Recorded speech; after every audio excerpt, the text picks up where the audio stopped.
درخت تو زندگی ہے. یہ سبزے کے بغیر تو اگر ہم اس کو نکال دیں تو ہماری زندگی کیا بچے گی؟ یعنی کتنی چیزوں میں ضروری ہے.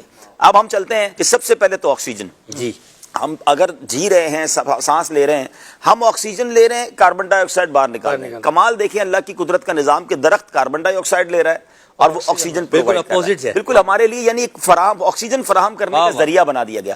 اور وہ آکسیجن کتنی دیتا ہے کہ 26,000 مائل اگر کوئی گاڑی چلتی ہے اور جتنا دھواں چھوڑ کر پالیوشن دیتی ہے، ایک درخت اتنی پالیوشن کو سک کر لیتا ہے، وہ جذب کر لیتا ہے. یعنی آپ سوچیں کہ ایک درخت کا کردار کتنا بڑا ہے کہ وہ کتنی سادہ پالیوشن کو اپنے اندر لے لیتا ہے. اب اس کے بعد ہماری زندگی میں پھل، اگر میں پھل کھانے کہتے ہیں صحت اچھی نہیں، تھوڑے پھل کھا لو بہتر ہو جاؤ. پھل کہاں سے ملیں گے؟ درخت سے ملیں گے. اچھا اب اس کے بعد اللہ پاک نے اربوں پرندے، پرندوں کا گھر کیا ہے؟ درخت. اگر باقی سب جانوروں نے کوئی نہ کوئی گھر گھونسلہ بنا لیا، پرندے جو ہے ان کا تو ہے ہی درخت، ان کا گھر یہ ہے. اچھا پھر اس کے بعد ہم آگے چلیں، اگر ہماری زندگی سے کاغذ کو ختم کر دیا جائے، ہماری ساری اسٹڈیز، ساری اسکول، سارا علم جو ہے بہت کچھ کاغذ کے ساتھ شامل ہے. کاغذ کہاں سے ملتا ہے؟ وہ لکڑی سے ملتا ہے. اچھا اب لکڑی بذات خود ایک بہت بڑی ہماری فرنیچر، ہماری پورے گھر میں اگر دیکھیں کہ لکڑی کو غالب کر دیں تو ہمارا گھر تو شاید کھڑا بھی نہ رہ سکے، کیونکہ اب بھی بہت سارے پاکستان یا دنیا میں گھروں میں درختوں پر ہی گھر کھڑے ہوتے ہیں. ان کے جو پلر ہوتے ہیں، آپ ناردرن ایریاز میں چلے جائیں، لکڑی کے کام، جاپان اگر جائیں تو سارے گھر ہی لکڑی سے بنتے ہیں، کیونکہ جہاں زلزلے آتے ہیں. اچھا پھر لکڑی ایک بہت بڑی تعداد، یہ تھوڑی تعداد نہیں ہے، جن کے گھروں کا چولہا آج بھی لکڑی سے ہی چلتا ہے. وہ لکڑی کاٹتے ہیں اور وہی ان کے چولہے کا سبب ہے.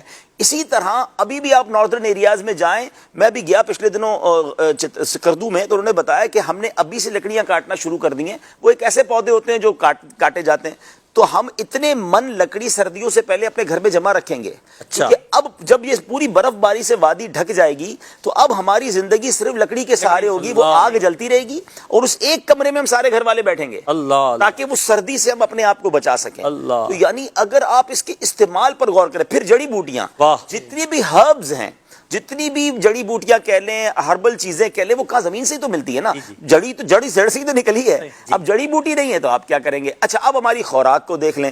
ہم گندم روٹی کھاتے ہیں تو وہ ہمیں زمین دے رہی ہے، سبزہ ہی دے رہا ہے. اب آگے چھ سبزیاں ساری وہ یہاں سے مل رہی ہیں. کسی نے چاول، امیر الرسول کا چاول برستا تھوڑی ہے، چاول بھی زمین سے ہی اگتا ہے، وہ کھاتے ہیں. اچھا کوئی کہہ جناب میں سبزیاں نہیں کھاتا، گوشت کھاتا ہوں، تو جتنے چوپائے ہیں وہ کیا کھاتے ہیں؟ وہ سبزیاں کھاتے ہیں. یعنی سبزہ، زمین کی پیداوار، گرینری، اگر اس کو تھوڑی دیر کے لیے زندگی سے نکال دیں تو ہماری تو زندگی ایسا لگتا ہے کہ لاچار اور مفلوج ہو جائے گی. تو کس قدر ہماری لائف کا، ہماری زندگی کا اس کے ساتھ تعلق ہے. تو یہ تو واقعی زندگی ہے اور اس کے لیے ہم سب نے سوچنا ہے.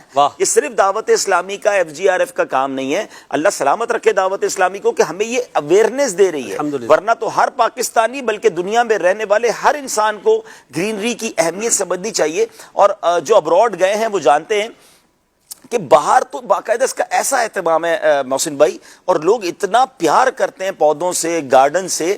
ہم نے دیکھا کہ وہ بلڈنگ، اچھا ایک تو پارک تو ہیں لیکن بلڈنگوں کی گیلریز میں لوگوں نے پودے لگائے ہوئے. یعنی ایک میں نے فینومینا سمجھا ہے کہ کچھ لوگ یہی چاہتے ہیں، جنہوں نے کہا نا کہ آئی سائٹ کے لیے، آپ کے مزاج کے لیے گرینری بہت ضروری ہے. کچھ لوگوں نے یہ اہتمام کیا ہے کہ ہم ڈرائنگ روم میں کھانا کھائیں تو بھی ہمیں سبزہ نظر آنا چاہیے. ہم اپنی گیلری کا دروازہ کھولیں تو ہمیں پہلے سبزہ نظر آنا چاہیے. ایون میں نے کئی دفاتر دیکھے ہیں کہ جو دفتر ہوتے ہیں تو دفتر میں بھی وہ ایک دو پودے رکھتے ہیں تاکہ بار بار ہماری آنکھیں، ایک تو آکسیجن آ رہی ہے، فریش ایئر آ رہی ہے، اور دوسرا ہماری نگاہیں سبزے کو. اللہ کرے ہمیں بھی اس طرح اس سے پیار ہو جائے. پودا لگانا ہے، درخت بنانا ہے.